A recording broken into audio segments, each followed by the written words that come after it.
Voltamos para o nosso segundo painel, mas antes gostaria de lembrar a todos que, se você não teve a oportunidade de assistir os conteúdos de ontem, os painéis realizados ontem, você pode ver na nossa plataforma. Basta acessar seminariointernacionaldeimpacto.com. E para abrir este painel de agora, convido o nosso keynote speaker, Bruno Laskowski, diretor de participações, mercado de capitais e créditos indiretos do BNDES. Bem-vindo, Bruno. Bom, primeiro eu queria agradecer bastante o convite de vocês, né? Agradecer ao Carlos Jacoste, secretário especial de Emprego, Produtividade e Competitividade, ao Lucas Ramalho, coordenador da Impacto, ao Impact Hub, pela organização do evento, e agradecer a oportunidade de estar falando para vocês, né, e fazer parte aqui desse painel moderado aqui pelo William Sabe, do BNDES, e todos os demais panelistas. Vou te pedir para você colocar... A gente preparou uma apresentação rápida para fazer essa abertura, né, e dar um pouco de contexto como o BNDES vê o tema de impacto, né, os fundos de impacto. Já adianto, né, que na nossa visão estratégica, né, e até na nossa estratégia de reciclagem de capital, e eu vou comentar um pouquinho sobre isso, a gente entende, né, que esse componente alocativo vai se dar através do tema impacto, do tema ESG, e vai ser muito importante, né, a gente compartilhar esses movimentos com todos vocês e, obviamente, com a sociedade em geral. Então, estou vendo que a apresentação já está na tela. Se puder passar,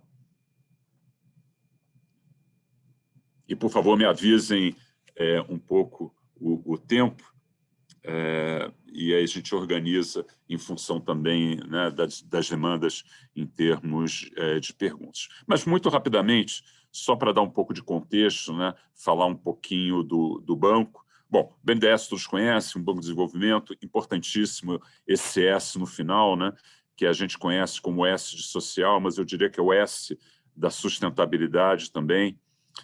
Uma carteira de empréstimo bastante consolidada, mais de 400 bi de carteira de crédito, a nossa posição de BNDESPAR, que é onde a gente tem feito, né, essa reciclagem de capital. Pode até voltar por favor.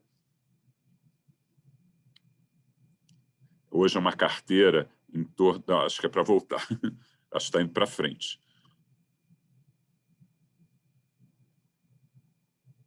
Isso, por favor, nessa página ainda.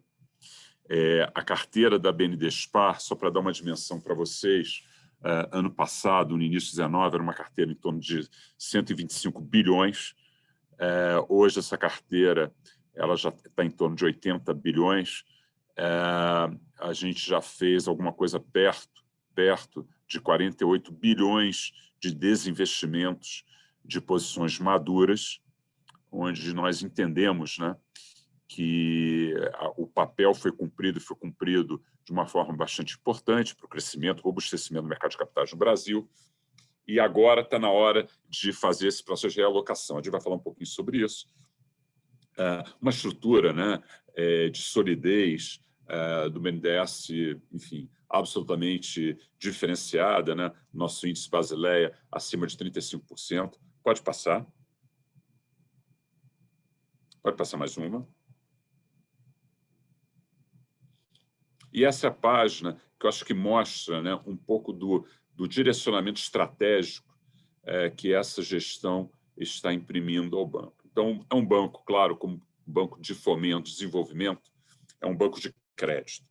Mas a gente adicionou ao conceito do crédito o banco de serviço. Isso é muito importante. Crédito mais serviços, que é o que nós chamamos aqui internamente o nosso banco de investimentos, né, que presta serviços ao nosso cliente ente público, quer ser federal, estadual, municipal, autarquias, estatais, Forças Armadas, enfim. Nós somos grandes prestadores de serviços. E o desenvolvimento não necessariamente tem que vir do ativo ou do volume de crédito do BNDES, mas sim do impacto e até das externalidades dos trabalhos que nós temos feito. Então, acho que um exemplo, e já entrando no nosso tema, né, de impacto, todo o movimento que a gente faz hoje relativo a saneamento. Não necessariamente aqui tem o balanço do banco envolvido, mas tem toda expertise de competências, de capacitações, de fazer os modelos, né, de colocação a mercado, das concessões. Temos também, né, todos os processos de privatizações em curso, enfim, tudo isso junto faz com que o indicador de performance não mais seja somente, né, a taxa interna de retorno daquele crédito, mas sim o impacto lá na ponta, a melhoria de vida das pessoas que vão ser beneficiadas daqueles investimentos e daquelas novas formatos, né, que melhoram a vida das pessoas. Internamente, a gente costuma dizer que a gente está trabalhando para aquela senhora, para aquele menino, para aquela menina que está lá na ponta, que não tem, né, saneamento, ou que não tem energia adequada, ou que não tem condições de saúde, né? É para eles que nós trabalhamos, né? E aí os indicadores de performance, mais uma vez, não são somente, né? Ou eu diria até que talvez não sejam os mais importantes, né?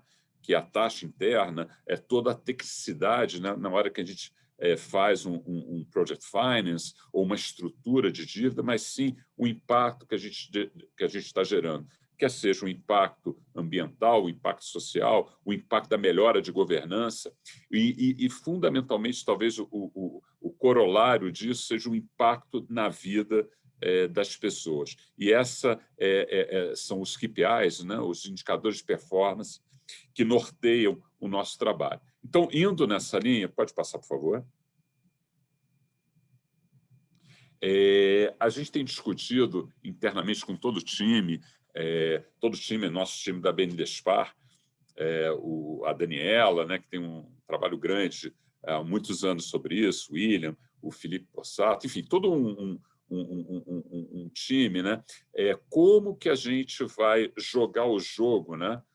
Enquanto banco público, né? Qual o nosso papel no jogo de impacto? E está muito claro para a gente que essa é uma das plataformas estratégicas do BNDES e até utilizando o veículo da BNDESPAR para fazê-lo, né? Que é fomentar, de fato, o mercado de impacto no país. Se a gente olha os números e alguns slides aqui na sequência, a gente mostra os números, né, do que é chamado, né, no conjunto, universo, né, considerado os fundos de impacto, o volume, né, o que a gente chama do AUM, né, os ativos sob gestão, ainda são muito limitados, né? Mas toda a discussão como é que qual é o escopo de definição, né, que a gente tem que levar em consideração para qualificar, né, como impacto. E aqui vou tentar passar rápido sobre isso, tem todo o tema da intencionalidade. A intenção, o propósito de um objetivo social naquele investimento. Mais uma vez, a gente vai resolver problemas. Um problema social, um problema ambiental, e tem vários formatos de como endereçar essas questões.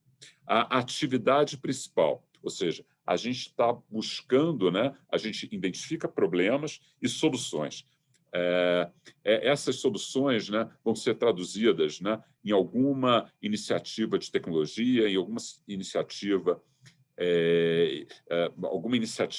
de uma inovação, pode até ser em modelo de negócios, né? Você pega modelos de negócios já testados em alguns setores, em alguns segmentos de indústria, e faz o movimento, né? Transfere alguns desses modelos para outros setores, por exemplo, educação, saúde. Tem vários exemplos, enfim, nessa linha que eu vou tentar compartilhar com vocês.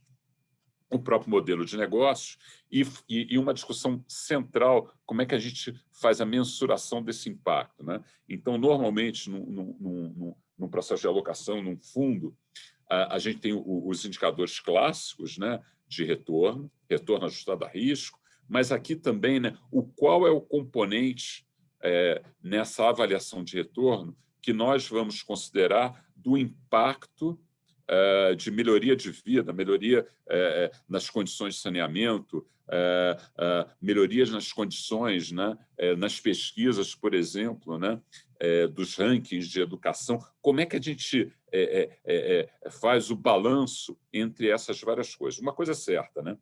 Se não tiver retorno, e esse é o nosso entendimento, retorno econômico, a iniciativa ela fragiliza. Por outro lado, se ela não tiver um impacto objetivo, a gente também não consegue classificar isso como uma alocação que teve uma mudança, né, relevante na vida das pessoas. Pode passar.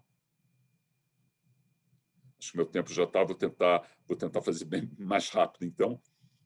Pode passar, por favor. Pode passar mais uma.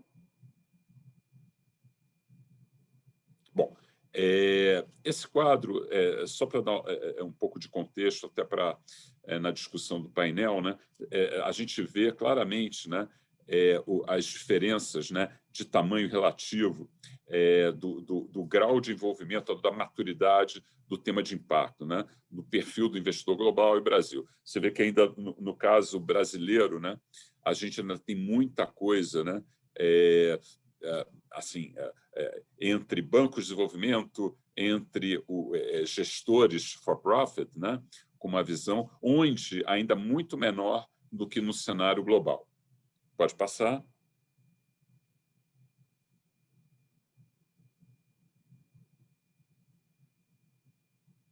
Pode passar mais uma.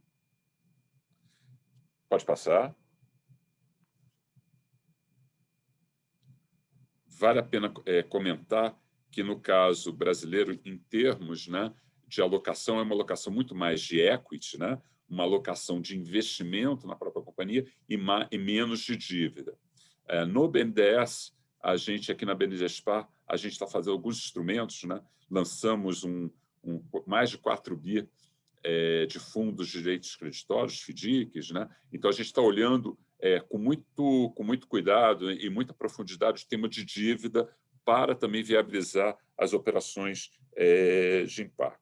Aqui, quando a gente olha também o global e Brasil, né, a gente vê que o tema de retorno, né, no caso global, é um retorno ajustado a risco. No caso brasileiro, a gente ainda está indefinido, um balanço entre preservação de capital, muita coisa ainda na linha, talvez, de um blended finance, que, aliás, que é uma das coisas que nós aqui no BNDES vamos fazer também. Pode passar. Vale comentar que no BNDES, a gente pega os últimos anos, a gente já botou mais de 4 bi no que a gente chama aqui de fundos não reembolsáveis, né? A gente desenvolveu uma tecnologia importante de gerir estes fundos, né, e combinar isso com toda a tecnologia da BNDESPar, mais esse dinheiro filantrópico, a gente acha que tem uma capacidade de multiplicar esse recurso de uma forma bem relevante. Bom, aqui, quando a gente olha a nossa atuação via fundo de investimento da BNDESPar, e falo um pouco isso, e a gente já termina para passar para o painel, a gente tem todo o ciclo de vida, né, das companhias. A gente tem desde do fundo anjo, o capital semente, o venture capital, private equity, e a gente leva, né, no nosso ciclo de vida aqui até o IPO. Então, todos os estágios, né, desde o bem inicial até o estágio de crescimento, né, e ir para mercado. A gente quer pegar essa lógica. Hoje, o impacto tradicional no Brasil ainda vai muitas das coisas no estágio inicial. Falta dinheiro, do que a gente chama, né, do Series B, C, D, e esse é um papel que a gente entende que o BNDES pode cumprir com um volume expressivo. Então, como o fomentador, como aquele que direciona e cria, de fato, né, um volume relevante para a gente ter uma indústria de fundos de impacto que tenha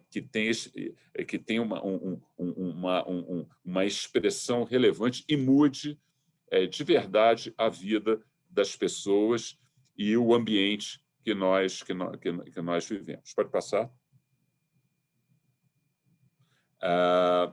aqui a gente só qualificar, né, a nossa lógica do impacto, e aqui, quando a gente fala no Venture Capital, mais uma vez, né, é fundamental, você, às vezes, tem boas ideias, você consegue trazer aquele investimento inicial, mas falta o dinheiro do Venture Capital. E é aí que a gente quer entrar também, com dívida e equity. Pode passar. Na nossa lógica de objetivos da Medespar, né, claramente desenvolver o mercado de capitais, a gente entende que a gente cumpre esse papel, e eu diria que cumprimos esse papel de uma forma bastante relevante, e agora, né, nessa reciclagem, depois dessa venda, né, que temos feito quase 50 bi, a gente entende que tem uma nova plataforma, um novo propósito, né, que é o apoio aos projetos prioritários de impacto e que gera externalidades positivas. Pode passar. Bom, na nossa linha, né, e vertente de atuação, e esse é o nosso último, esse é o nosso último slide, já como essa plataforma do próximo triênio, né, a gente quer aumentar o número, enfim, né, trazer novas empresas para o mercado, a gente quer viabilizar recursos para o micro, pequena, média empresa. Essa atuação agora, esse ano, foi uma atuação atípica, né, do emergencial, né? Só para dar uma ideia, né, acho que a gente colocou mais de 150 bi, né, em mercado, desde os fundos de garantia de crédito, todos os programas de apoio ao emprego, os FGI PEACs, o FGI Maquininhas, né, o PEAC Maquininhas, né, trabalhando o crédito fumaça, ou seja, toda essa dinâmica apoiando infraestrutura. Então, a gente tem algumas diretrizes importantes. Sustentabilidade, né, de aumento da produtividade da pequena e média empresa no país e, ao mesmo tempo, né, criar condições para aumentar o nível de investimento no país. E tudo isso dentro de um ecossistema, né, que também passa por impacto. Essa é a visão que a gente traz agora para essa atuação da BNDESPAR, e a gente está muito confiante que tem um caminho vasto, amplo, de geração de benefícios para a sociedade como um todo. Pode passar. E aqui, eu não sei se vocês querem, eu estou vendo que tem algumas perguntas chegando, por favor, vocês me digam se vocês querem que, enfim, que eu enderece alguma delas, e fico à disposição, agradecer mais uma vez, né, esse tempo e me colocar à disposição, né, agora ou depois, né, fica aqui meu contato para interagir com vocês. É sempre um prazer estar aqui com vocês, Luísa. Bruno. Oi, Bruno, você me escuta? Oi. Você pode responder uma pergunta? Escolha uma pergunta, por favor, para responder. Então deixa eu ver aqui.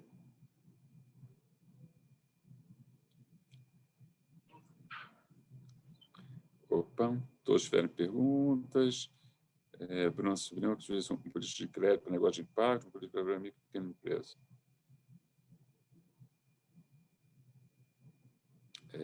Como se no equity do BNDES, negócio de impacto. Bom, vou tentar responder aqui essas duas perguntas numa só.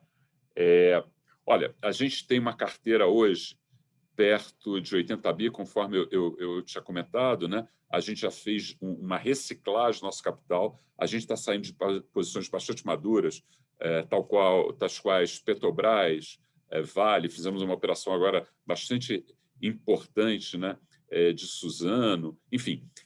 E qual é a lógica dessa estratégia, né? São duas. Uma é reciclagem do capital, na medida em que nós entendemos, né, que a gente chegou, né, numa posição de agregação de valor nessas companhias, cumprimos o nosso papel, portanto, está na hora de reciclar capital, afinal de contas, né, a gente tem que olhar sempre, né, a melhor forma de utilizar esse capital. As empresas são excelentes, mas a nossa capacidade de impacto já é menor, e a gente entende que, fazendo essa reciclagem, a gente consegue reinvestir em empresas naquele estágio ou mais inicial, ou nas empresas, né, enfim, que estão no estágio de receber venture ou private equity, e é em duas dimensões. uma dimensão de equity nas empresas que precisam de equity, mas também de dívida. Isso é muito importante. A gente fez agora uma chamada, né, de FDICs, né, são fundos, né, de crédito, onde o BNDES, por exemplo, a gente tem cotas sênior, né, desses fundos de crédito e os nossos parceiros entram com as subordinadas. Mas a partir daí, a gente amplia, né, as possibilidades, né, de fazer várias combinações. A gente entende que uma estratégia de impacto passa, sim, por equity e passa também por crédito. E essa combinação, dependendo do setor, dependendo do estágio, ela preserva também, né, o impulso, né, do empreendedor, vai depender muito da situação, e em operações de mais longo prazo de retorno, seguramente ter o peso do BNDES, dando o que a gente chama, né, do backstop, né, o suporte para o crescimento dessas companhias, a gente acha uma alocação bastante importante.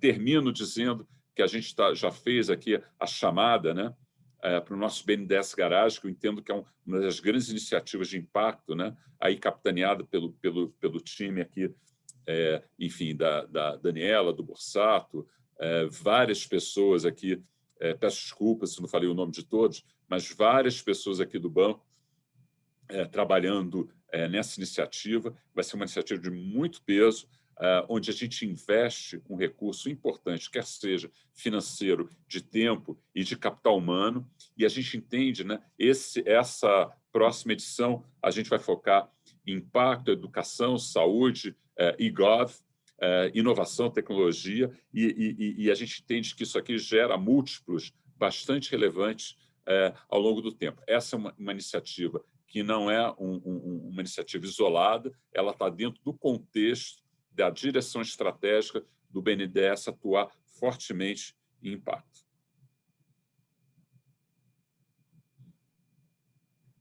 Bruno, muito obrigada pela introdução deste painel.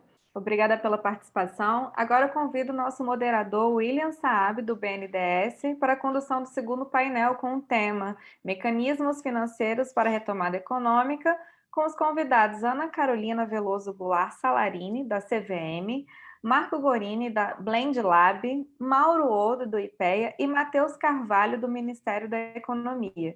Gostaria de reforçar também que os participantes podem fazer perguntas aqui embaixo no chat, através do botão QIA na plataforma, ou então vocês podem entrar no YouTube também, no YouTube fazer perguntas, tá? Muito obrigada, William.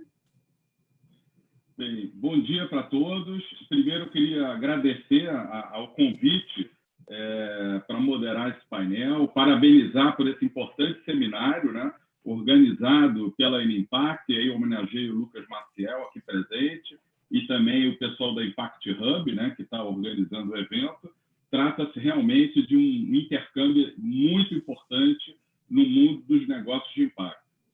Eu diria o seguinte, esse painel, e agradeço também a contextualização que o diretor do BNDES, Bruno, fez, é muito importante, que já joga uma luz para a continuidade do próprio painel.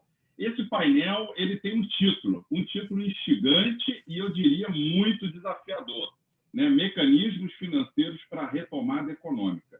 Mas, se ao mesmo tempo ele é desafiador, eu acho que ele permite que a gente possa sonhar, planejar e agir. Ou seja, esse painel ele é muito eclético. Vocês vão ver que é um painel de extrema importância em termos de inovação. Várias equações ou soluções financeiras serão apresentadas nesse painel. Então, eu entendo que ele vai ter uma importância muito importante.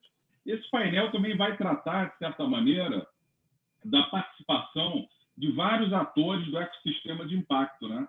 Sejam os ofertantes de capital, né, os investidores, inclusive o governo, né, o próprio BNDES aí presente, sejam os demandantes de capital, os negócios de impacto socioambiental. E a gente tem também agora, inclusive já com a nova nomenclatura, né, os dinamizadores de impacto, aceleradoras, incubadoras, com uma participação fundamental nesse elo e conexão entre ofertantes e demandantes de capital.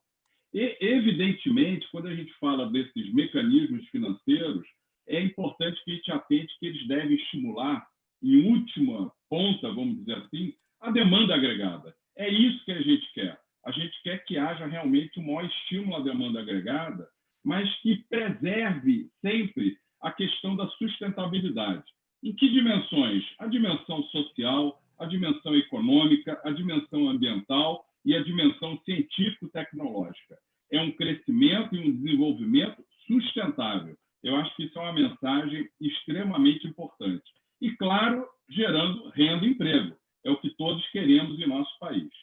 E quando a gente trata exatamente desses mecanismos financeiros, a gente tem uma grande oportunidade, agora, principalmente na retomada, de inovar, de sermos inovadores, inclusive, nesses produtos que venham a ser lançados e que possam atender a demanda dos negócios de impacto, possam atender, por exemplo, micro e pequenas empresas, possam atender investidores e com uma mensagem final muito importante, onde o Estado, setor público e o setor privado caminhem juntos, irmanados, onde você tenha co-investimento na participação de ambos, setor público e setor privado.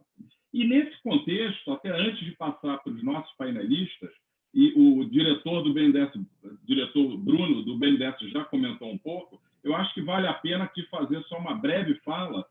O BNDES lançou em setembro, agora em 2020, esse programa de aceleração de startups de impacto, que é a segunda edição do BNDES Garagem.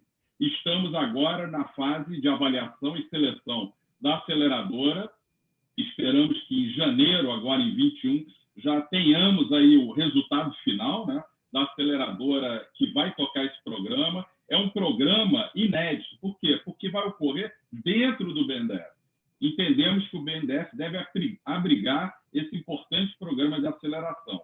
Nós vamos ter 3 ciclos de aceleração de startups de impacto. Essa aceleradora, então, vai ter um contrato de 30 meses. Como bem falou o diretor Bruno, esse primeiro ciclo de aceleração já vai ter 5 verticais que serão consideradas quando fizermos a chamada das startups de impacto. Saúde, educação, sustentabilidade, cidades sustentáveis e GovTech. Então, por que eu estou comentando isso até com mais detalhe? Para vocês terem uma ideia de que temos que ter uma visão sistêmica, temos que olhar o ecossistema de impacto. O BNDES é um deles. Eu diria que na função de ofertante de capital, mas também de estimular dinamizadores de impacto. Quando você lança um programa de aceleração, você está estimulando um dinamizador, que é a aceleradora, e, claro, está levando capital para startups de impacto. Paro por aqui na minha fala inicial. Eu já vou já passar para a Ana Carolina da CVM, mas já digo para vocês que vocês vão ser brindados com um painel eclético, onde teremos a Ana Carolina da CVM falando das várias inovações que estão sendo aí discutidas no Laboratório de Inovação Financeira, que é coordenado pela CVM e outros atores. Teremos o Marco Gorini, da Blend Lab e Dynamo, que vai falar um pouco de estruturas financeiras para impacto social. Depois, vamos para o Mauro Odo, do IPEA, que vai trazer aí uma novidade, quem sabe um possível programa aí que vai atender muito micro e pequena empresa. Ele vem coordenando aí alguns estudos e ele vai falar um pouco sobre isso com a gente. E, finalmente, Matheus Carvalho, do Ministério da Economia, que também vai tratar de títulos de impacto social. Ele também vai nos brindar com essa parte. Então, sem mais delongas, né? Eu passo já a palavra para a Ana Carolina, da CVM, que já vai nos brindar aí com as novidades. Ana, o que você traz de novidade aí na CVM? Que Laboratório de Inovação Financeira e no seu grupo de trabalho, né, de instrumentos financeiros e investimentos de impacto, vem discutindo? Começamos aí com a Ana. Passo a palavra para a Ana. Oi, William, obrigada. Só confirmar se vocês estão me escutando, né? Home office é sempre bom a gente confirmar. Alto e claro. Alto e claro. Tá ótimo. Obrigada. Eu queria agradecer a oportunidade de estar falando com esses experts aqui, o Mauro, o Marco, o Matheus, o William, meu colega de BNDES. Eu também sou do BNDES, estou atualmente cedida para a CVM, na verdade, né, desde março, e sou o ponto focal da CVM, né, no Lab, especificamente no grupo de trabalho que trata de instrumentos financeiros e investimentos de impacto. Então, falar um pouco aí do que a gente está discutindo, sem, obviamente, antes fazer uma breve contextualização, que, apesar de desnecessária, acho que eu vou me dar esse direito de falar, né, que a pandemia acabou trazendo esse cenário desafiador. Ontem eu estava vendo uma fala da ONU dizendo que a gente está enfrentando o maior desafio humanitário desde a Segunda Guerra Mundial, né? A gente também viu aí dificuldade de acesso a capital pelas MPME, mas se tem alguma coisa boa, né, nisso que a gente está enfrentando, nessa situação difícil, realmente é que se colocou no centro da discussão, por exemplo, a relevância das empresas de menor porte, que geram aproximadamente 70% dos empregos formais no Brasil, responsáveis aí por alguns ODS, como trabalho decente, crescimento econômico. Elas também empregam muitas mulheres, então, aí atingindo outro ODS aí também, né? E acabou acelerando esse debate sobre a importância de análise dos riscos ASG, né? Que tem íntima relação aí com o desenvolvimento sustentável, que no final das contas, né, a finalidade principal desse desenvolvimento sustentável é melhorar a vida das pessoas, que necessariamente passam de emprego e renda. Esses objetivos, obviamente, podem ser atingidos por construção de infraestruturas, industrialização, inclusive, sustentável, né? Todos eles tendo aí uma adicionalidade ambiental e social, mas tudo isso requer mobilização de recursos financeiros, né? E as organizações já disseram que é na ordem de trilhões de dólares, né, para a gente atingir aí os ODS até 2030.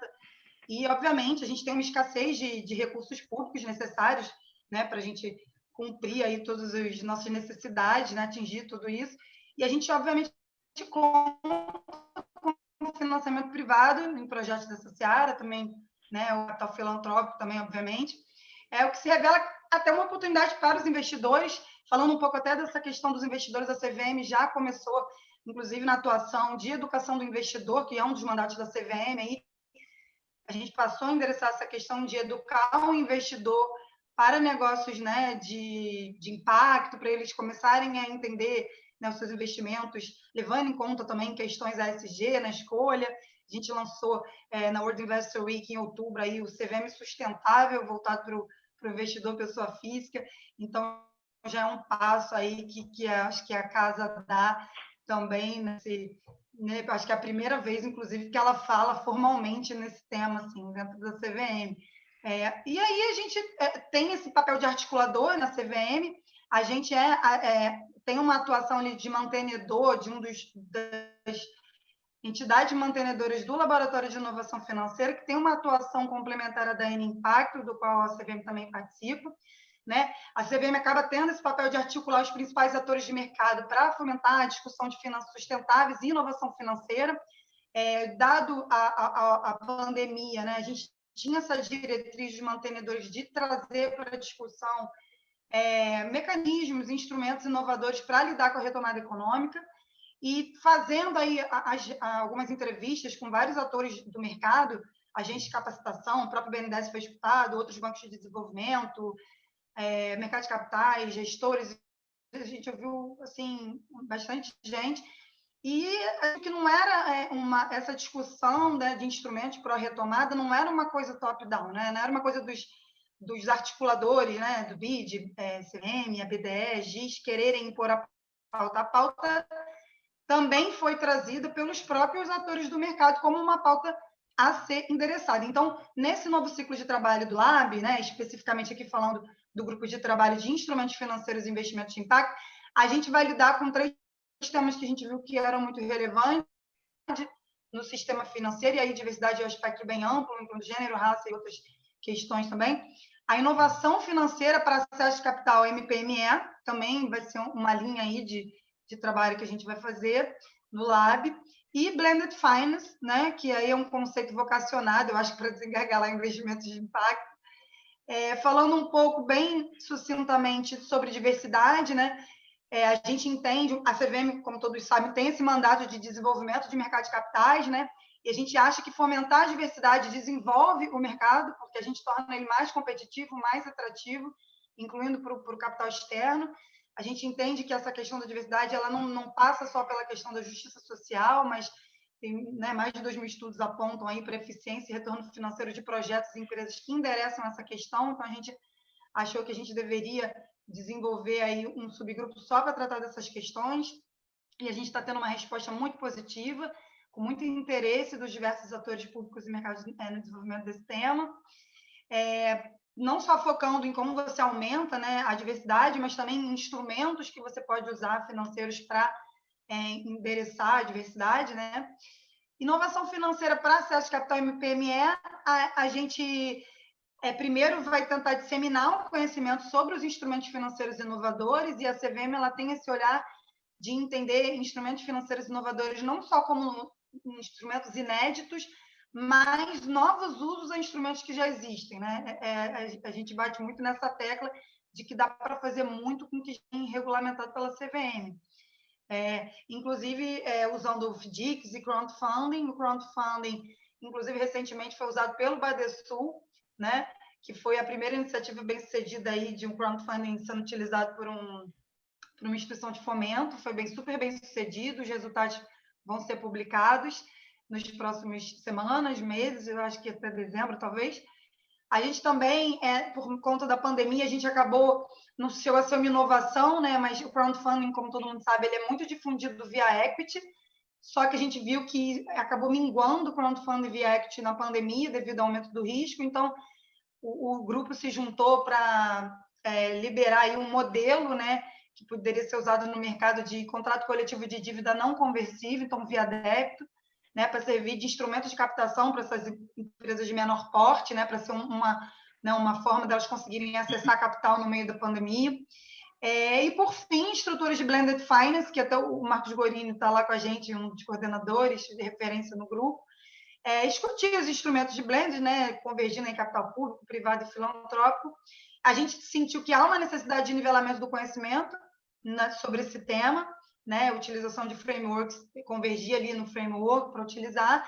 E o que a gente visa, o objetivo principal no Lab, é criar esse ambiente favorável, né, de criação de instrumentos, debater, inclusive, os desafios regulatórios para a criação desses novos veículos ou novos usos dos veículos que já existem.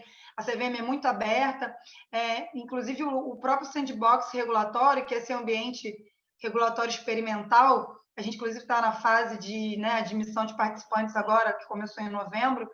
Ele nasceu de discussões do... Então, você vê que, né, é um fórum multissetorial muito relevante para inovações regulatórias e atualizações, né? A CVM tem investido muito nessa questão de diminuição do custo de observância, né, e transparência também. Eu acho que a gente tem atuado muito nessas duas linhas aí.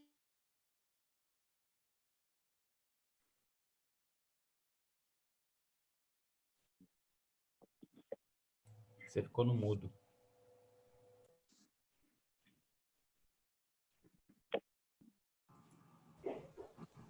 Oi, Carol, desculpe, você está no mudo.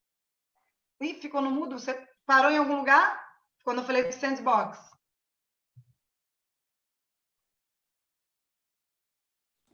Isso, retoma a fala, por favor. Obrigada. Desculpa aqui. Não, então, acho que eu vou finalizar falando do sandbox, que, como eu estava dizendo, é um ambiente regulatório experimental. Os participantes recebem uma autorização temporária e condicionada para testar modelos de negócios inovadores, né? Os objetivos aqui são inovação financeira, inclusão financeira também. Eu acho que também dá visibilidade para esses modelos de negócios inovadores, dar mais tração, atrair capital para eles. E eu acho que talvez também seja pela inovação que a gente consiga aí, né, dar um fôlego aí na retomada e ajudar na retomada. Eu acho que é isso. Acho que vou estourar meu tempo aqui, que eu sei que são 10 minutos, era bastante coisa. Desculpa se ficou muito acelerado. Agradecer mais uma vez a oportunidade. Ana, antes de passar para o Marco Gorini, eu queria só fazer um comentário assim, muito importante de algo que ficou claro aí na sua fala, é a importância de termos no setor público, e você está dando aí o depoimento do próprio Laboratório de Inovação Financeira na CVM, né?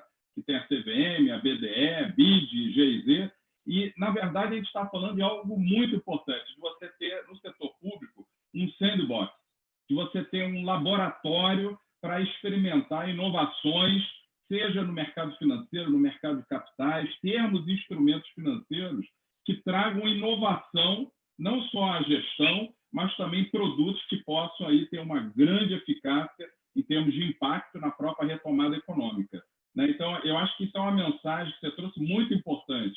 Temos outros órgãos públicos hoje com esse ambiente, né, de piloto, de protótipo, para experimentar soluções no ambiente público. O próprio Tribunal de Contas da União tem hoje lá o Colab, se não me falha a memória, que é um ambiente também de colaboração. Então, eu queria até parabenizar essa iniciativa de um órgão público como a CVM, de coordenar, na verdade, um grande laboratório, que é o Sandbox, e eu diria mais, com representantes dos setores diversos, público, privado, reguladores, empreendedores, aceleradores, é um ambiente de inovação. Então, eu acho que é uma mensagem assim, muito importante nessa sua fala.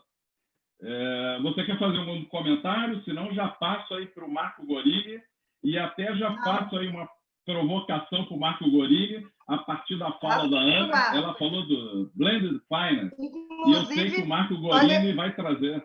Pode falar. Inclusive, só reforçar o Marco. A CVM está, inclusive, se capacitando, né, nesses temas para conseguir aí responder às demandas do mercado. O Marco estava lá na CVM sexta-feira, dando uma palestra de Blended Finance para o corpo funcional. Agradecer aí a expertise dele, foi bem bacana. Então, ninguém melhor do que o Marco Gorini para nos brindar agora, todos aqui do seminário. Ele vai trazer aí uma série de novidades em termos de estruturação de produtos financeiros voltados exclusivamente para a questão de impacto. Então, Marco Gorini, sem mais delongas, passo para você a palavra. Obrigado, William. Obrigado, Ana. Obrigado pelo convite também de estar aqui. Prazer estar com os panelistas e com a audiência. Eu vou fazer uma breve introdução, porque acho que é interessante a gente entender o contexto da relevância do Blended e qual o papel que ele pode desempenhar nesse momento que a gente está vivendo, né? Como foi falado, a gente tem uma lacuna de capital importante para viabilizar a Agenda 2030. A lacuna é estimada hoje em aproximadamente 2,5, 3 trilhões de dólares por ano. É o que falta de capital para viabilizar as 169 metas dos 17 objetivos que estão pautados pela ONU, né? Então, é muito dinheiro se a gente olha apenas para esse número. Mas quando a gente compara com o volume de recursos disponível no mundo, esse dinheiro ele é praticamente irrisório. A gente está falando que equivale a 1% dos ativos sob gestão no mundo, aproximadamente. São 350 trilhões de dólares sob gestão no mundo, o que significa que a gente está falando de 1% ao ano, que precisaria estar direcionado para financiar essas metas, né? Então, partindo desse contexto, a pergunta que emerge é: mas se tem, de um lado, muito dinheiro, e, de outro lado, uma lacuna de capital para algo tão relevante como a transformação que a gente precisa fazer, como é que a gente destrava isso? E o capital privado, obviamente, ele é um enorme ator nesse processo. Então, a pergunta é: por que esse dinheiro não chega né, como deveria, aonde deveria e na estrutura adequada? E aí há toda uma literatura e um estudo de que, basicamente, é uma questão de equalizar risco, retorno e impacto, né? Então, essa palavra nova que entrou nessa equação, impacto, antes era só risco, retorno, que gera essa necessidade, à luz da percepção dos atores, principalmente aqueles que fazem as alocações de capital, de como você equaliza projetos e financia projetos que tenham essas três palavrinhas equilibradas do ponto de vista das expectativas. O Blended nasce nesse contexto como uma das possibilidades. Blended não é uma bala de prata, assim, tem outros caminhos, mas é um dos caminhos muito interessante para a gente poder alavancar capital privado, usando, e esse é o conceito de Blended, né, usando o capital catalítico, concessional, que pode ser de origem pública, pode ser de origem social, investimento social privado, né, mas é um capital mais paciente, mais de fomento, para trazer uma alavancagem mais robusta do ponto de vista do recurso privado, sempre com o objetivo de gerar impacto positivo social e ou ambiental, né? Então, para dar um exemplo claro, eu vou usar um case, a gente escolheu um case aqui que é conhecido de alguns atores do mercado, mas a partir desse case a gente pode extrapolar, porque o nível de problematização desse case é bem interessante. É o case do programa Vivenda, que é uma startup absolutamente conectada com a temática de impacto social, faz reformas em comunidades de baixa renda, está no mercado desde 2014, se eu não me engano, e que, num determinado momento da sua história, no ano de 2017, se viu diante de um dilema, de falar, bom, como é que eu escalo a minha operação em comunidades onde as pessoas vulneráveis precisam parcelar a aquisição dessas reformas em longo prazo. Então, você tem um público de um perfil de risco alto, nenhuma condição de estruturas de garantia, ao mesmo tempo, financiamentos de 24, 30 meses, para uma reforma entregue em 15 dias, 30 dias. É uma equação insolúvel do ponto de vista de capital de giro, se você pensa em escalabilidade, né? Precisa mobilizar muito capital de giro para conseguir dar um equilíbrio de caixa para a empresa. Então, o dilema naquela época era, bom, como é que a gente resolve essa equação? Uma startup não tem balanço para ir num banco pegar recurso no volume necessário para escalar. E também talvez não tivesse recurso no prazo e no custo adequado para viabilizar isso, né, para as famílias. E aí a solução encontrada, que a gente foi um dos co-criadores, junto com o Grupo Gaia e junto com o pessoal da Tosini Freire, foi pensar uma debênture. Foi a primeira debênture social em modelo blended emitida aqui no Brasil. Ela foi estruturada e aí começa a entrar aqui uma das formas de se pensar blended, que é você trazer o capital de um investidor com um olhar mais social, mais impact first, vamos dizer assim.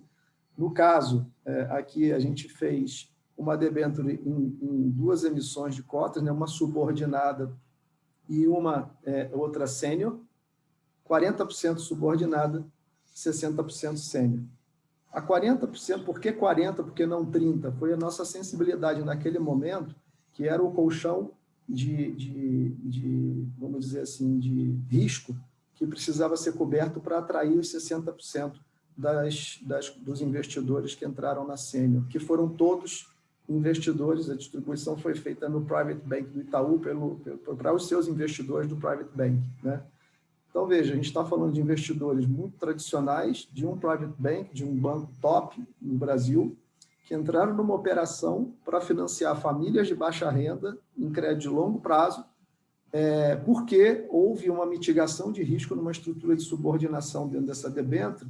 E a inovação aqui não é a debênture, porque a debênture é um instrumento que existe há décadas, há séculos, né? Aqui, o ponto aqui é a convergência dos atores que entraram nessa estrutura e a intencionalidade desses atores. Então, o investimento social privado entrou nessa estrutura porque ele percebeu que com R$1 que ele entraria, em vez de estar fazendo uma filantropia, mas fazendo um investimento, ele alavancaria vários outros reais possíveis para gerar muito mais impacto. Essa foi a principal sensação de ganho para entrar nessa operação.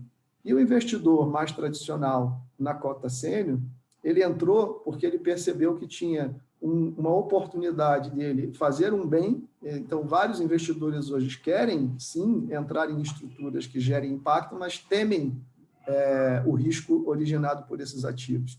Então, Blended é uma caixa de ferramenta que permite a gente equacionar essas três palavras. Essa operação específica, para vocês terem uma ideia, ela tem uma característica a mais. Ela foi um protótipo, foi pequeno, foram R$5 milhões. Acontece que esses R$5 milhões foram feitos numa estrutura de 10 anos, ou seja, imaginem, uma startup tomar crédito para 10 anos, né, no Brasil, com 5 anos de carência. Então, ela embute também uma outra solução financeira, que é a revolvência. Você poder, nos primeiros 5 anos, que você não está repagando o investidor, você está refinanciando novas famílias. Isso alavanca ainda mais o potencial de financiamento na ponta.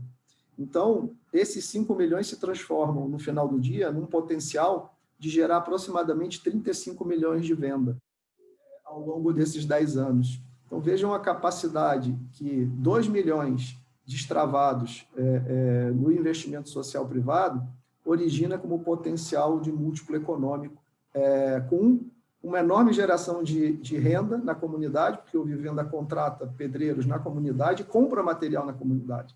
Então, você tem um múltiplo econômico incrível naquela comunidade. Agora, vamos partir dessa debênture para extrapolar um pouco e pensar nas outras possibilidades do mercado e de soluções blend. Quantas empresas no Brasil endereçam soluções com potencial de impacto socioambiental e passam pelo mesmo tipo de problematização, né? Que é acessar recursos no volume adequado, no tempo adequado em termos de prazo e no custo adequado. E não conseguem fazer isso porque no Brasil, historicamente, a gente tem um custo de capital alto, né? Uma taxa Selic alta, caiu agora, mas historicamente era assim, e um capital disponibilizado de forma mais curta. Então, pegando esse case do Vivenda e extrapolando como mecanismos possíveis, a gente tem uma demanda reprimida por crédito adequado, né, estruturado de forma adequada no Brasil, incrível. E aí, estou focando mais no crédito, mas a gente poderia estar falando de equity também. O blended aparece como essa possibilidade. No caso da debênture, foi uma cota subordinada, poderiam ser outras estruturas, poderia ser, por exemplo, um fundo garantidor, apenas, que garantisse a inadimplência. Poderia ser, por exemplo, um seguro de crédito, assim, poderia ser, e muitas vezes é um complemento de assistência técnica para você fomentar os primeiros passos daquela solução, naquela inovação, e aí é um grant puro, né, para você levar o negócio para um estágio um pouco mais adiante, onde ele já consiga andar pelas próprias pernas. Essa possibilidade de combinar garantia, seguro, subordinação em estruturas de dívida, assistência técnica, são ferramentas que podem ser utilizadas principalmente para você reduzir a percepção de risco daquele volume alto de capital que precisa ser mobilizado, capital privado, e equacionar uma percepção de retorno que também esteja a par das expectativas dos atores, né? Tudo sempre focado na questão da alavancagem de impacto. Então, eu vou parar por aqui para que a gente tenha mais tempo e os outros possam falar, e estou à disposição para perguntas. Mas, fechando com esse tema, equacionar risco, retorno e impacto e utilizar diferentes ferramentas, muitas delas existentes no mercado, para convergir o ator público, convergir o ator do investimento social privado e convergir o capital mais comercial, seja ele financeiro ou até das grandes empresas mesmo. Aí, Will.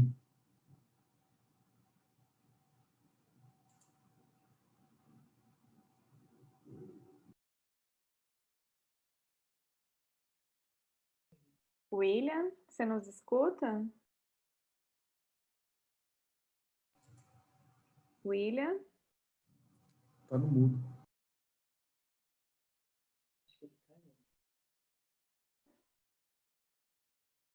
Gente, a gente está com um probleminha. Só um minuto. Já voltei. Ah. Bem, eu perdi aí o último minuto de fala do Marco, mas sem prejuízo. Só um minutinho só de comentário, Marco. Você falou de algo muito importante, que é a conjugação sempre possível e até, eu diria, desejável de risco, retorno e impacto. Você fechou o triângulo, era o vértice que faltava. E no caso do que você trouxe, o caso concreto do Vivenda, eu até faria um único complemento assim, de impactos adicionais, que é o fato de que o programa ele gera também economia de custos na área da saúde, né? No momento que a gente está fazendo reforma em moradias que tem um grau de insalubridade muito alto, a gente está reduzindo, claro, gastos públicos, privados com saúde, o que é muito bom. E, além disso, você trouxe uma outra questão importante, a utilização de mão de obra local. Então, a gente está gerando desenvolvimento local daquela comunidade. É quase que um princípio da economia solidária, né? A gente está trazendo qualificação e trazendo aquele pessoal da própria comunidade para participar de um negócio de impacto social. Então, é realmente um caso concreto, assim, exemplar, e que merece todo o nosso aplauso. Claro, dentro de uma estrutura financeira de Blended Finance. Parabéns aí pelo exemplo que você trouxe. E como a gente já está com o tempo aí bem estourado, né, já passo aí a palavra direto para o Mauro Odo, que vai nos brindar aí com algumas estratégias que podem trazer alternativas. Será que os programas que já foram lançados de per se resolveram? Ou será que a gente pode ter novas estruturas aí que possam auxiliar nessa retomada econômica micro e pequenas empresas? Mauro, com a palavra.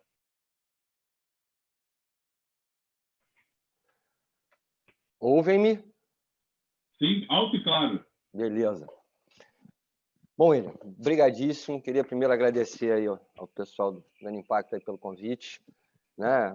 Agradecer, né, o que eu estou ouvindo aí, o que eu ouvi da Ana, o que eu ouvi do Bruno e do Marco, certamente também agradecerei o que eu vou ouvir do Matheus, né? Essa mesa está muito rica, eu estou aprendendo muito. O que eu estou trazendo é uma proposta de debate, quer dizer, na verdade é uma ideia que a gente está começando a discutir, está formulando de financiamento de crédito para empresas e que a gente está, né, botando na roda para debater. Essa ideia é uma ideia de crédito voltada à micro e pequena empresa e evidentemente, né, não dá para falar de negócio de impacto sem falar de micro e pequena empresa, né, que pese não serem os mesmos, exatamente o mesmo universo, mas a interseção entre negócios de impacto e pequena empresa é enorme, né? A gente sabe disso. Quando bateu a pandemia, né, a primeira coisa era preciso socorrer as pequenas empresas. E a gente começou a pensar, a refletir sobre instrumentos de crédito. E é notório, né, a dificuldade de acesso a crédito que as pequenas empresas têm, né? Elas têm dificuldade principalmente em oferecer garantias, né, as garantias que o sistema bancário tradicional exige delas, e elas têm também dificuldade de arcar com uma taxa de juros que, né, por conta do alto risco para as pequenas empresas, tende a ser muito alto, né? Tem um monte de estudo aí que mostra isso, né? E um empréstimo para elas fica muito pouco atraente. E aí, né, refletindo sobre as possibilidades de crédito, a gente, como instrumento de socorro às pequenas empresas, para aquele momento, a gente elaborou uma proposta e publicou na forma de um livro chamado SOS Covid-19, Vacinação em Massa para as Micro e Pequenas Empresas, que era a ideia de um financiamento contingente à renda. Isso foi formulado para aquele momento, né, de socorro à pandemia, mas a gente está começando a discutir a possibilidade de transformar isso não num instrumento de socorro, mas num instrumento de crédito, né, numa política pública, num programa de crédito para financiamento de pequenas empresas, de micro e pequenas empresas. Então, eu vou trazer a ideia do que é a ideia, e aqui a gente está trazendo ela muito conceitualmente, né? Na proposta para crédito emergencial, a gente tinha os parâmetros definidos, né, parâmetros como taxa de juro, como prazos, como valores de empréstimo, mas era para aquela realidade, né? Para a realidade, uma realidade de retomada, esses parâmetros necessariamente têm que ser outros, e a gente ainda está, né, discutindo, e a ideia é trazer isso mesmo para né, escutar um pouco, né, para compartilhar aí com os atores que estão nesse cenário, né, essa ideia de como é que a gente pode materializar ela. Né, o que é um crédito contingente à renda? A ideia do financiamento contingente à renda ela surgiu na Austrália para crédito educativo, para financiamento de educação. Né? Então, é hoje um programa, né, que tem na Austrália, tem na Nova Zelândia, está em debate no Brasil, tem em alguns países da Europa. Então, a ideia do crédito contingente à renda, né, ela já está, né, se espalhando pelo mundo, mas voltada a financiamento de educação. E a gente está pensando em trazer ele para o universo das empresas, particularmente das micro e pequenas empresas. O que é um crédito contingente à renda? A ideia é: eu pego um financiamento e vou pagar esse financiamento em função da renda futura que eu tiver auferindo. Então, não leve em consideração a minha capacidade contributiva passada. Né? Geralmente, o crédito, quando eu olho em garantias, né, qualquer financiamento, ele basicamente é a capacidade pretérita de geração do recurso. Né? Isso para a educação, por exemplo, quer dizer, o cara que que vem de uma família mais abastada, ele tem mais facilidade de obter um financiamento do que alguém, né, que vem de uma família pobre. Então, a ideia não é essa. A ideia é eu financio alguém, né, partindo da premissa de que esse financiamento vai ter impacto sobre a sua capacidade contributiva e ele vai pagar este financiamento, ele vai, né, amortizar esse financiamento em função dessa capacidade contributiva produzida.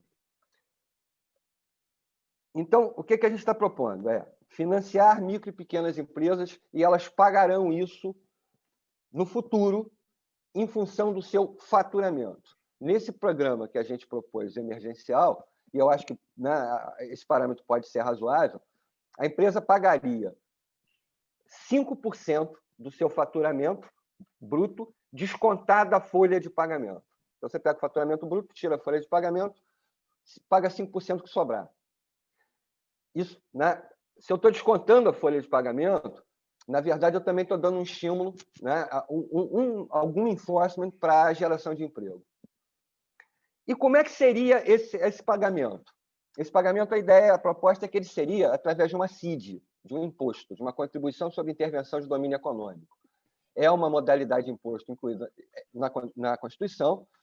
Ela, né, há controvérsias sobre a possibilidade, né, de uma CID servir para isso, mas é uma controvérsia. Havendo vontade política, isso pode sim ser feito.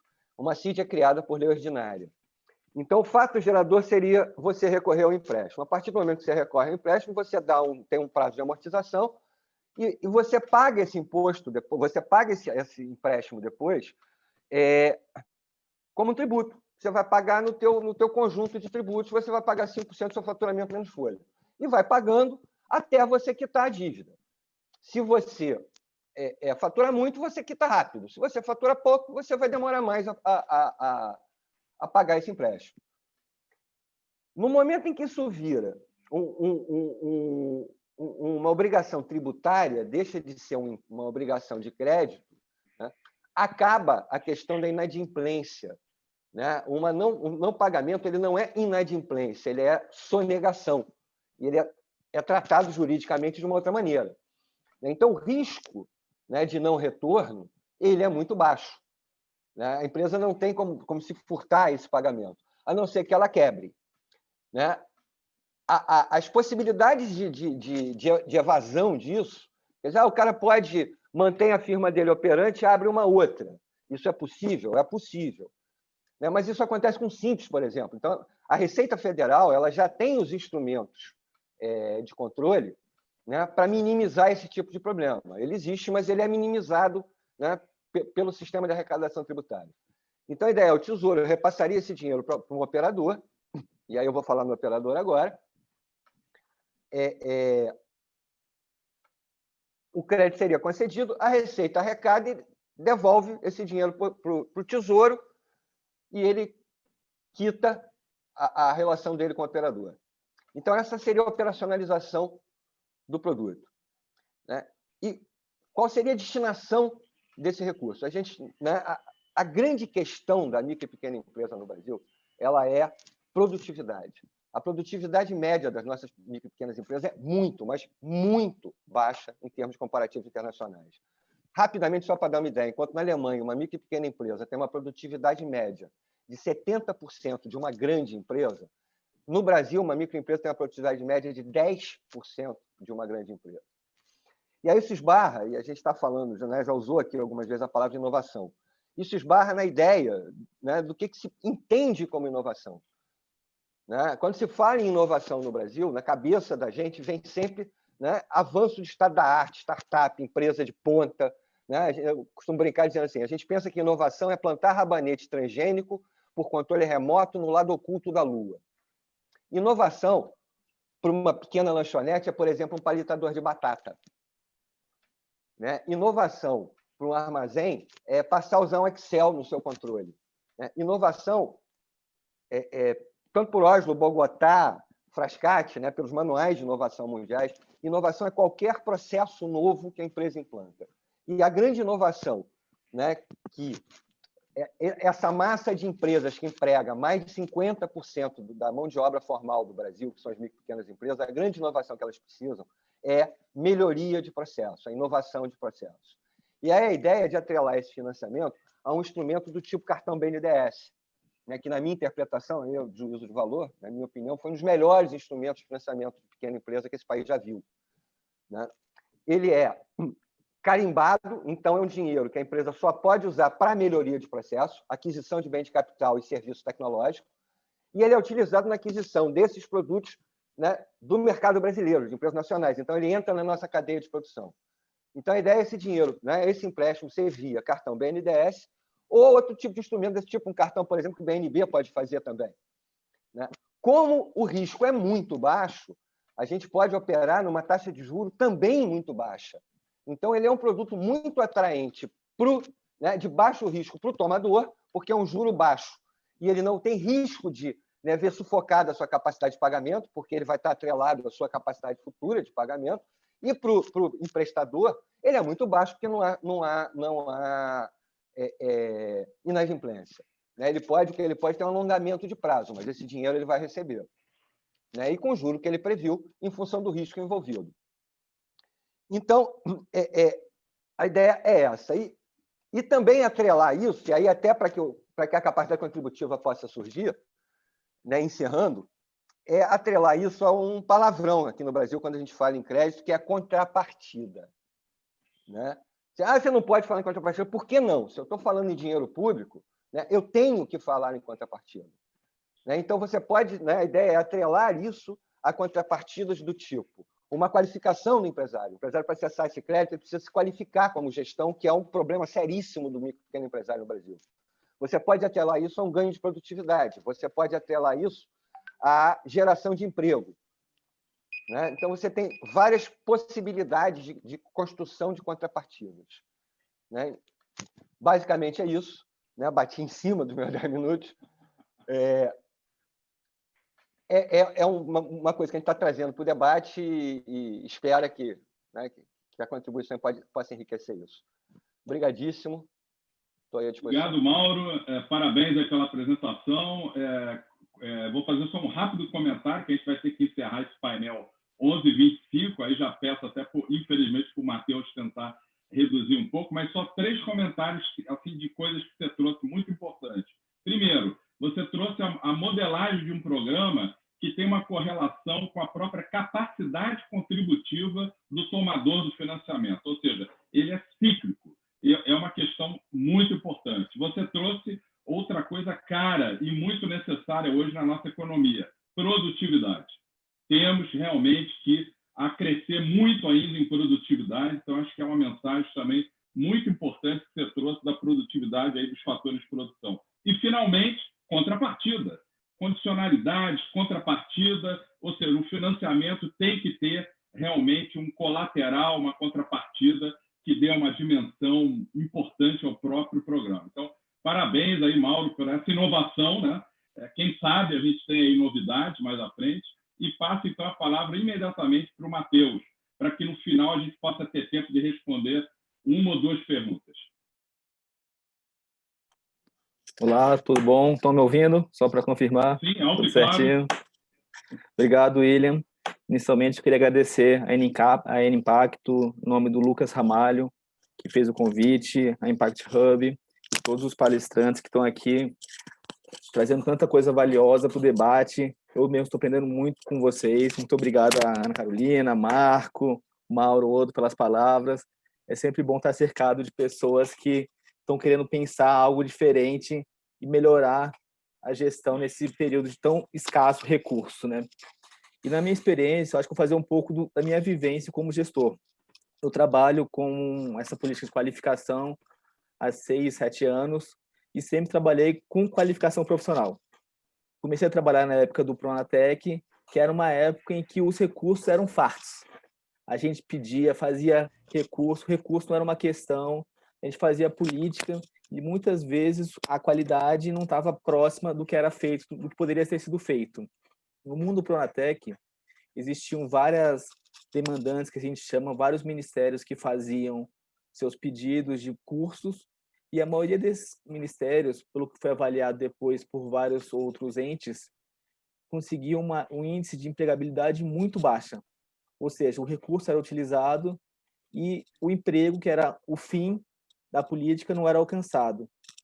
Visando melhorar isso, a gente, na época do Ministério da Indústria, começou a desenvolver um trabalho de qualificação alinhado com a demanda do setor produtivo. A gente só buscava cursos de qualificação que atendessem a uma demanda de uma empresa com CNPJ por trás disso. E o nosso resultado foi bom em comparação com outro geral do Pronatec. A gente chegou a alcançar 30% de empregabilidade em comparação aos grupos controle e 8% em comparação ao básico do Pronatec. Só que chegou 2019, o recurso caiu, a gente começou a buscar formas de financiamento e maneiras de utilizar o recurso de forma mais eficaz. Estudando, chegou toda a ideia da contratualização por resultado. E a gente pensou, essa é uma saída, vamos tentar fazer algo possível? Vamos. Para tentar fazer uma coisa, inovar na administração, a gente foi buscar o apoio de quem entendia sobre o assunto. Conversamos com o professor Sérgio Lazzarini, com a professora Lígia Vasconcelos, do INSPER, conversamos com o Leonardo Lettieri do Cital e começamos a ver, não, está aí.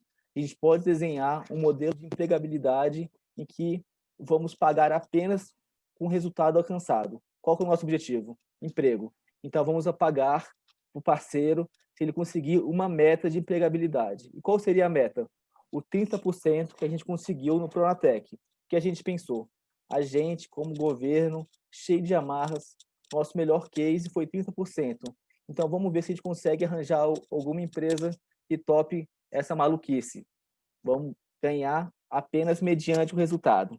Aí a gente desenhou o nosso modelo ideal, que era, vamos qualificar 800 alunos de 18 a 24 anos e só vamos pagar para a empresa depois de 2 anos, se ela alcançar no mínimo 30% a mais de empregabilidade em comparação ao grupo controle. Definimos que seria feita uma qualificação de 250 horas e pagaríamos R$16 hora aula, que é o limite que a gente pode pagar pelo nosso orçamento aqui por aluno. E poderia ser dada essa qualificação em qualquer município, a gente ia dar autonomia total para que o parceiro desenvolvesse um modelo de qualificação que ele achasse ideal. O que a gente iria avaliar? O resultado de empregabilidade. E para dar isenção ao processo, a gente foi buscar parceiros que topassem fazer a avaliação independente. Conseguimos uma parceria com a Fundação Getúlio Vargas, que se propôs a avaliar o grupo de tratamento e o grupo controle. Aí desenhamos nosso modelo ideal. Fomos apresentar para possíveis interessados. Tivemos várias reuniões em São Paulo, Rio, nas principais capitais. Então, olha só, o nosso modelo é esse. Vocês topam? Recebemos algumas críticas. Os valores assustaram um pouco. O risco, 2 anos. Então, a gente percebeu que existe no Brasil muita gente boa, muita gente que faz educação de vanguarda, que é referência mundial, mas esse modelo assustou. Mas, ainda assim, a gente entendeu que iria ter interesse na execução do modelo. Então, ajustamos esse modelo, fizemos alguns ajustes a partir desses feedbacks, fizemos uma consulta pública em agosto do ano passado e desenhamos nosso modelo ideal. Aí chegou a parte, vamos conversar com o Ministério, com a atividade meio do Ministério, para ver o que a gente consegue fazer e se eles topam entrar nessa maluquice. Como não existia, como o PLS, o 338 ainda não está em vigor, a gente ia ter que usar como base 8666. Chamamos aqui no Ministério a atividade coordenação responsável por contratos e licitações, chamamos a PGFN, CGU, TCU, botamos todo mundo na roda e falou, gente, a gente quer fazer essa maluquice. Vocês topam entrar com a gente nessa? Algumas pessoas fugiram, outras toparam. Então, a gente começou a desenhar um modelo de pregão por menor preço, que foi a solução com base no 866, que a gente achou que seria mais interessante, e botamos esse projeto, esse edital. E, para nossa alegria, 12 entidades se inscreveram e apresentaram proposta. O nosso modelo inicial previa o valor de 3.200.000 para qualificar esses 800 alunos, e a gente conseguiu reduzir para 2.500.000. Ou seja, tem uma queda de 22% no gasto. O que a gente ia pagar R$16 hora aula, agora está por volta de R$12 hora aula. E, para nossa alegria, agora em dezembro do ano passado, o resultado final foi homologado. A gente conseguiu uma entidade que topou entrar com a gente nessa, e agora, em razão da pandemia, teve uma paralisação na execução, mas o nosso interesse aqui no Ministério é continuar agora, esse ano que vem, iniciar essa contratação. E eu espero, daqui a 2 anos, que é o nosso prazo todo, contar como é que foi a parte da execução.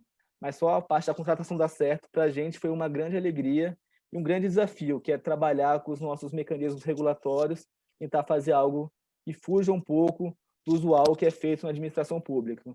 Então, foi para a gente uma alegria muito grande conseguir e fazer isso dar certo. Eu acho que é isso, meu tempo está meio apertado, espero ter conseguido falar um pouquinho, te apresentar, mas eu estou à disposição para depois, para maiores esclarecimentos e para qualquer dúvida, gente. Obrigado. Matheus, muito obrigado pela sua fala, que você trouxe aí também um exemplo de atuação do regulador, atuação do próprio Ministério da Economia. Agradeço. Como a gente já está aí com o tempo prorrogável, estourado, espero aí que o painel tenha realmente atendido aí as expectativas de todos nós, usuários, né? E como mensagem assim, final, é só destacar para todos que aquelas perguntas que foram feitas, infelizmente, não vai dar para a gente agora abrir para isso, nem para considerações finais, estouramos tudo que é prazo, a gente vai responder, aqueles que receberam perguntas, vão responder pelo chat. E em termos assim, de uma mensagem final muito curta, para não estourar mais ainda o tempo, eu acho que é uma alegria a gente ver que na questão do impacto, dos negócios de impacto, nas ações que estão sendo pensadas para os diversos atores do ecossistema de impacto, nós temos aí uma série de reflexões, estudos, políticas e estratégias que estão sendo pensadas de forma irmanada, de forma harmônica, pelos 2 grandes entes, setor público e setor privado. Eu diria que essa é a mensagem principal, ou seja, quando o setor público e o setor privado caminham dentro de um propósito maior, que é o impacto, objeto aí do nosso seminário, a gente pode aumentar a produtividade e obter, assim, maior efetividade, maior eficácia, maior eficiência e maior impacto naquilo que a gente quer. Agradeço aí novamente aos organizadores do evento por termos aí um painel que eu acho que possa ter trazido aí muitas reflexões e paro por aqui para não estourar mais ainda o tempo e não ser tão eficiente. Então, muito obrigado a todos, agradeço pela paciência de nos ouvirem e todas as perguntas serão respondidas pelo chat. Obrigado e uma boa continuidade aí do seminário nos próximos dias. Muito obrigada, agradecemos a participação de vocês todos. Tivemos falas muito ricas, muito maravilhosas.